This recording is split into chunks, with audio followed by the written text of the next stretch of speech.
Hey y'all, I'm Kriste.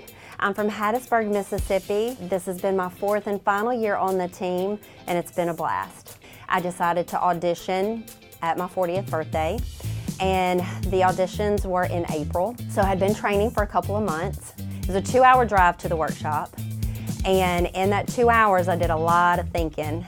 But do I really need to do it? Like, what am I trying to prove? Nobody even knew I was going, so there would be nobody disappointed if I didn't do it. And I almost turned the car around a couple of times. I got to the facility where the clinic was. On the radio comes on the rap song by Eminem. Lose yourself in the moment, the music, you know it, you better never let it go. You've only got one shot, do not miss your chance to blow. And I just turned it up, and I jammed right there in the parking lot. And I was like, you know what, I'm gonna do this. I'm gonna cross the finish line. I'm gonna go make some friends, and I'm gonna go have some fun. I was at work as a fitness instructor, and Leslie called, and my phone lit up with Leslie. And you know, when Miss Leslie calls, you answer the phone. So I turned around, looked at my class, I said, hang on just a second, I really need to take this call. And I stepped out of the classroom, and she said, are you sitting down? And I was like, no, I'm teaching class. She said, well, you may want to sit down. And I was like, why? And she said, Good Morning America just called. She said, they're going to be at your house at 3 o'clock today. And I was like, what? Because I was like, been teaching exercise. Right. Like, I was sweaty and I was like, I've got 4 hours. Like, she's like, no, yeah, they're on their way. They're sending a crew in, and they'll be at your house at 3 o'clock today. And like, that was the start of just complete craziness. It was headline news, Fox and Friends, The Doctor, Steve Harvey show, it was crazy. I think Jared used to pick at me, Jared, our media guy, used to pick at me saying, you ran a full press circuit, like Beyonce, your first year. It was awesome just to like be on the team with that too, because being on the team before your first year, it was like nothing that the team had ever experienced at all. Like, it was a whole different level. So just being able to experience that with you and being able to be proud and saying like, that's my teammate, like I'm in the restaurant or whatever, and I'm looking at a TV and I'm like, what? In case y'all don't know, she's a Saintsation, she's my teammate, you know, just like having that pride in you.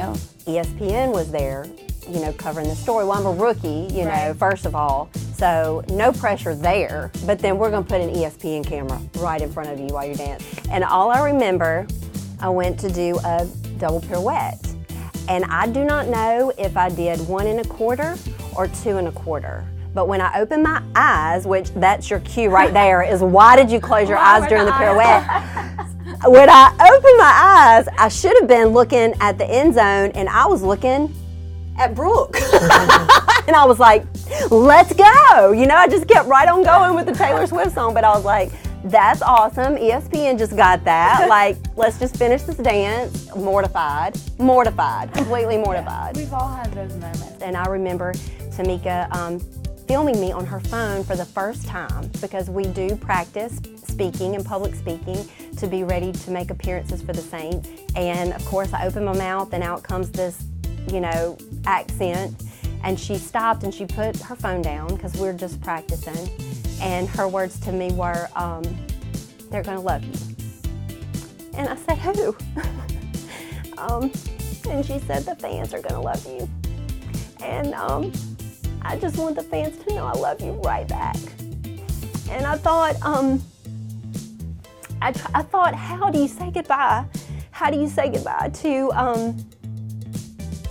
a wonderful evening? It's almost like a magical dance where, you know, you met the love of your life and you danced around the dance floor all night, and then he takes you home. And how do you say goodbye to that, and how do you end that? And the best way I could think to do it is what I've done all my 4 years on the team. I have blown kisses to so many fans in the stands. And so I think that's the best way that I can say goodbye, is with a kiss. So I'll leave with this. Thank you, New Orleans. I love ya. Once a Saintsation, always a Saintsation.